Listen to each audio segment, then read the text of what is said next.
I never imagined I'd thank another woman for dismantling my marriage, but life has a strange way of surprising you. My name is Ethan, and this is the story of how my wife's infidelity sparked the most unexpected alliance I could have ever pictured. 11 years, that's how long Sarah and I had been married when everything unraveled. We met in college, tied the knot shortly after graduating, and built what I believed was a sturdy life together. She was a marketing specialist at a tech firm. I worked as a financial analyst at a mid-tier company, and we lived in a cozy suburban house with our golden retriever, Max. Nothing extravagant, but it was ours. The clues were there, of course. They always are, right? Late nights at work became more common. Business trips that felt unnecessary. A sudden focus on her appearance, which she said was just about boosting her confidence. Her phone, once left casually around the house, was now glued to her side, always face down. Always. But I trusted her. After 11 years, you don't just toss that trust away over suspicions, or so I convinced myself as I watched our marriage erode from within. The tipping point came on a Wednesday in November. Sarah said she was staying late to meet a project deadline, but something urged me to swing by her office around 8 p.m. The parking lot was deserted except for the security guard's vehicle. Her car was nowhere in sight. It hadn't been there for hours. That night I couldn't sleep. When she got home at midnight with a faint scent of cologne that wasn't mine, I knew.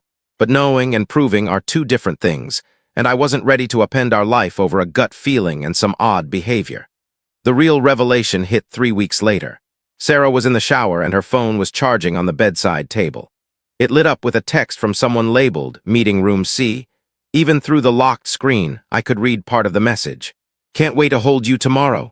My hands trembled as I tried to crack her passcode. Her birthday didn't work. Our anniversary didn't work. Then I tried Max's birthday and the phone unlocked. The messages I found obliterated 11 years of my life in about 20 seconds. Months of explicit texts. Photos I wish I could unsee. Plans coordinated around my work hours. Hotel bookings. Lies about her whereabouts and who she was with. The man's name was Jason Carter, and he'd been more than a colleague for nearly 9 months. I took screenshots of everything, my heart racing so fast I thought it might burst. Then I placed the phone back exactly as it was and sat in our living room until sunrise, staring into space, trying to wrap my head around what my life had become. The confrontation happened the next morning. I printed out key messages and left them on the kitchen counter beside her coffee mug. When she came downstairs in her bathrobe, her face went pale the moment she saw them. "Ethan, I can explain," she began, but I raised my hand. Don't, I know everything, I have proof. The question is, what happens now?" What followed was the most agonizing conversation of my life. She sobbed, she apologized, she pleaded for forgiveness.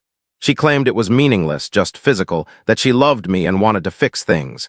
But then she said something that hurt more than any text I'd read. "Jason gets me in ways you don't. He makes me feel alive again." That's when I knew it was over. Not because of the affair, not because of the lies, but because she'd found something with him she'd decided she couldn't find with me. Maybe she was right.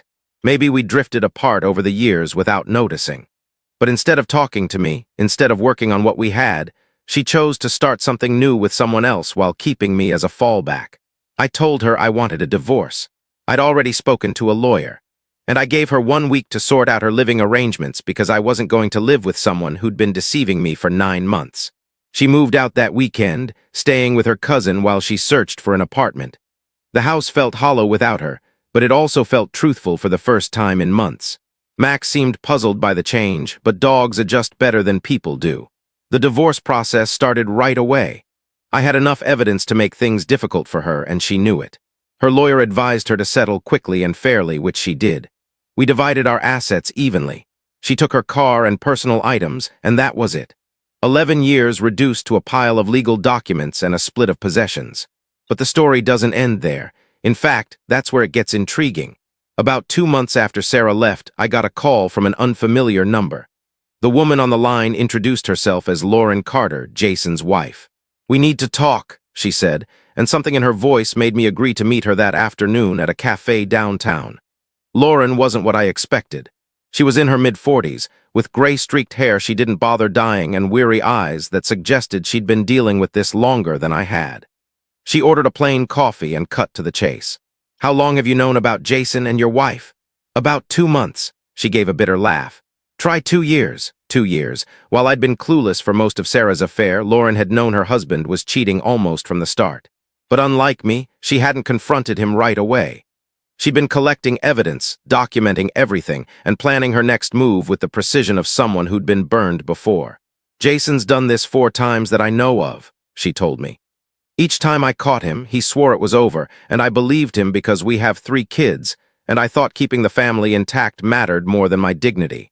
But this time is different. This time, Lauren was done being the forgiving wife who cleaned up her husband's messes. I've been gathering evidence for 18 months, she said, sliding a folder across the table. Bank statements showing money spent on hotels and gifts, credit card records, recovered texts from his old phones, photos, even security footage from the hotel where they'd been meeting. Her evidence was staggering, far more thorough than what I'd managed in my brief investigation. Lauren had been meticulous, patient, and driven by both her intelligence and her pain. "Why are you sharing this with me?" I asked. "Because Jason doesn't know I know about your wife specifically. He thinks I only found out about his earlier affairs. But I've been tracking his current moves, and I know exactly when and where he meets Sarah. I know their plans, their conversations, even their dreams of a future together." That last part hit me like a blow to the chest. "Their future?" Lauren nodded grimly. "Jason's been telling Sarah he'll leave me once your divorce is final. He's promised her they'll be together officially once you're both free. He's even been scouting apartments for them to share." The betrayal stung deeper knowing Sarah wasn't just having a fling. She was building a new life with this man while destroying the one she had with me. But then Lauren revealed something that changed everything. "The thing is, Jason has no plans to leave me. He's told me he wants to work on our marriage. He's sworn he's done with all the other women. He's even suggested we renew our vows as a fresh start." I stared at her, trying to process it. "He's lying to both of you." "Exactly, and I'm done being lied to. But more than that, I'm done letting him hurt others the way he's hurt me. Your wife doesn't deserve what he's planning to do to her, even if she doesn't deserve your forgiveness either." What Lauren proposed next was the most morally complex situation I'd ever faced. She wanted to expose Jason's lies to both me and Sarah at the same time, in a way that would leave him no room to keep manipulating either of us. "I want to invite them both to dinner," she said, "at my house. Jason thinks it's going to be a romantic night where I tell him I forgive him and want to start over. Sarah thinks it's the night Jason will finally tell me about their relationship and ask for a divorce." The plan was intricate and brutal. Lauren would host a special dinner, complete with printed copies of all the evidence she'd collected over 2 years. Every affair, every lie, every promise he'd made to multiple women while making different ones to his wife.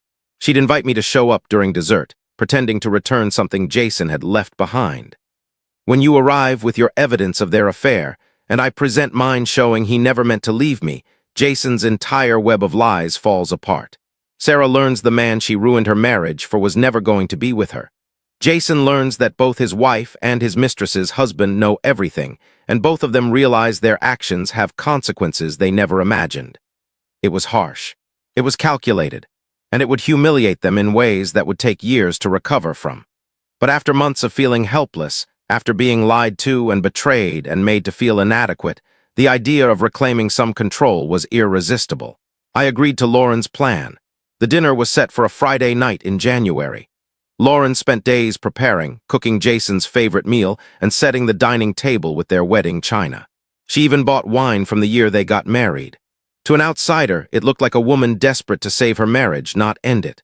I parked around the block at 8:30, waiting for Lauren's text. When it came, my hands shook as I walked to their front door. Through the window, I saw Jason and Sarah at the dining table, wine glasses in hand, looking relaxed and happy in a way that made my stomach churn.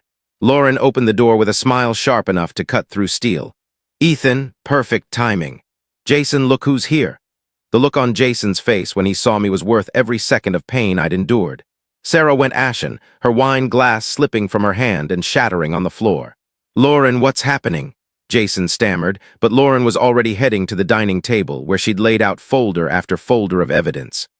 "I thought it was time we all had an honest talk," she said calmly. "Jason, you remember Ethan, don't you? Sarah's husband." What followed was 30 minutes of the most excruciating truth-telling I've ever seen. Lauren presented her evidence methodically, explaining each document, each photo, each recorded call. Jason tried to deny it all at first, then shifted blame, then finally sat in stunned silence as his world collapsed. Sarah cried, but not out of guilt. Her tears were of humiliation and fury that her future had been built on deception.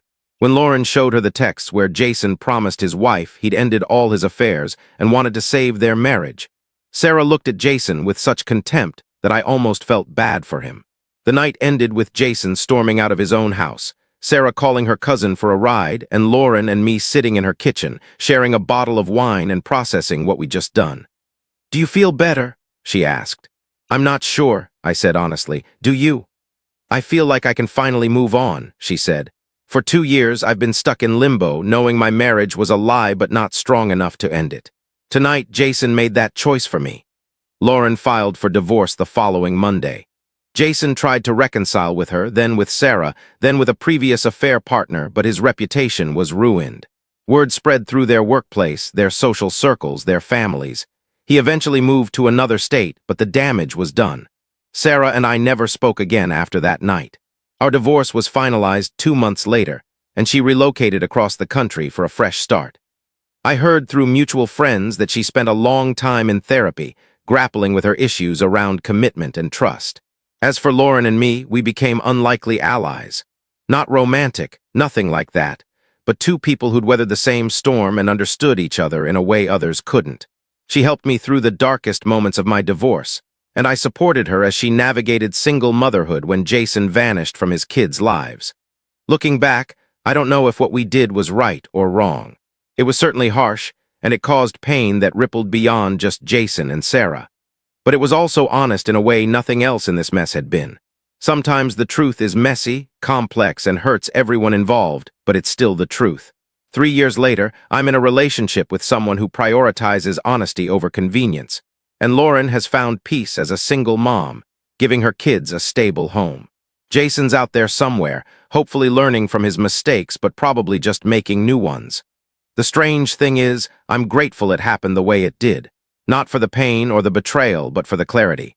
I learned I'm stronger than I thought, that I deserve better than what I was accepting, and that sometimes the most unexpected alliances can help you rediscover yourself. Sarah's affair destroyed the life I thought I wanted, but it also freed me to build the life I truly needed. And Lauren's revenge didn't just expose Jason's lies. It revealed the truth about all of us, as messy and complicated as it was. Sometimes destruction is the only way to rebuild. Sometimes everything has to fall apart before you can create something better. That's my story. Let me know in the comments how you think I handled it. Would you have done the same? And don't forget to subscribe for more stories like this one. Thank you for watching Story. Please subscribe and hit the notification bell for more real-life stories.